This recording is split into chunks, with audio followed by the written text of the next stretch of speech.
American Top 40. I'm Shadoe Stevens, counting down to the biggest jolt of all, number 1. At number 28 is the duo from Sweden, Roxette. Songwriter and musician Per Gessle from Roxette told us he's a fan of another artist in the countdown, Tom Petty. And he was delighted to find out that Tom Petty is a fan right back. Quote, "We were in Amsterdam doing a television interview just outside this big stock market house, and there was a guy 3 stories up, and he yells, 'I like your record!' And we thought, who is this drunken man?" And it was Tom Petty. We got so shy that we didn't know quite what to say, but my girlfriend was with us and yelled right back up at him, "We like your record too!" End of quote. Yeah, yeah, yeah. Here's the latest from Roxette, Dressed for Success. Hello, this is Per. Hi, this is Marie, and we are Roxette. And here's that AT40 address for questions about the charts and long-distance dedications. It's American Top 40, Post Office Box 2000, Hollywood, California, 90028 USA. That's Box 2000, Hollywood, California, 90028. And now back to Shadoe. Thank you, Marie and Per. Hi, this is Per. Hello, this is Marie, and we are Roxette, and this is American Top 40 with Shadoe Stevens.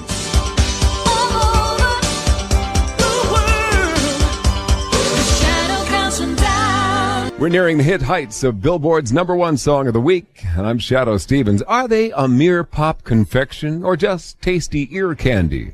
Per Gessle of Roxette told Musician magazine, "We're a very singles-oriented band, but I think we're into the same thing as Tom Petty, but I'm used to people not thinking that."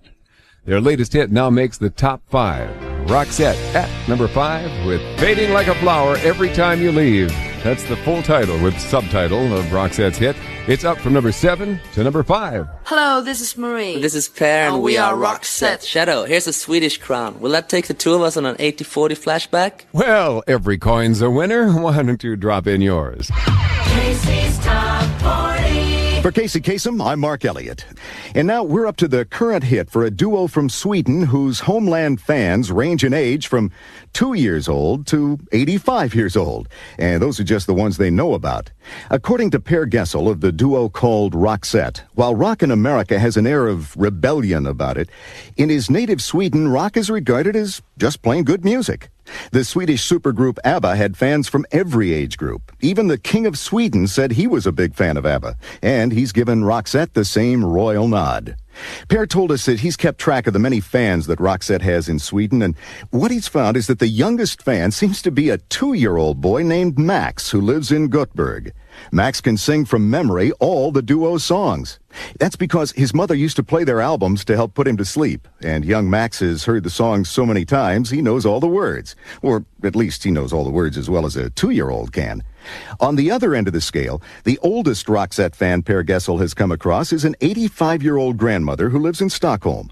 She regularly drops Per and Marie notes telling them how much she appreciates their music and how honored she would be if, when they have a spare moment, they'd drop by and have tea with her. Per says he plans to do that as soon as he stays in one place long enough. Roxette also has a lot of regular fans in Sweden as well, including several they found sleeping on the lawns in front of their homes, and a few who keep stealing each of their mailboxes as souvenirs. Of course, Roxette has plenty of fans here in America as well. Fans who have given them survey song number 38 this week on Casey's Top 40. Here's Roxette with "Spending My Time." What's the time? Seems it's already morning. Casey's Top 40. From Hollywood, California, this is Casey Kasem. Well, now we're up to our biggest mover, the latest hit for the Swedish duo Roxette. Unlike a lot of rockers, their musical leader, Per Gessle, didn't grow up in a musical family. In fact, his family was so unmusical, they got rid of the only instrument in the house. Over the years, we've talked about a lot of artists who've come from very musical families. For instance, Mariah Carey's mom was an opera coach. Whitney Houston's mom is a well-known gospel star, and Richard Marx's parents did singing commercials. Per Gessle wasn't so fortunate. His dad was a plumbing contractor, and his mom was a painter. But don't get the wrong idea. Even though they weren't very musical themselves, Ma and Pa Gessle wanted their children to be. So, like many other families, they bought a piano for the living room. Only problem was, no one ever played it, and the piano just sat there gathering dust. So eventually, Per Gessle's parents sold it. But all along, there had been another musical instrument in the Gessle household. It was ideal for everything from rock to folk and classical. It even taught young Per how to be a recording artist. That musical instrument was a record player. And to keep it going, Per's parents gave him albums, stacks of them, albums ranging from Swedish folk music to British pop and American soul. As he was growing up, Per would spend hours sitting on the floor in front of that record player, carefully studying those albums song by song and note by note. And they lured Per into music in a way the piano never did. Why? Per says, quote, "When you hear a good pop song, the world stops for a second." This week, Per Gessle is stopping the world with a pop song of his own, his latest hit with his singing partner Marie Fredriksson, jumping 10 big notches from 40 to 30. That's this week's biggest mover, Roxette with Sleeping in My Car. 10 years ago this week, the #1 song in the USA was The Reflex by Duran Duran. Who'll be #1 this week? We're on our way to the answer as the countdown rolls on. Casey's Top 40.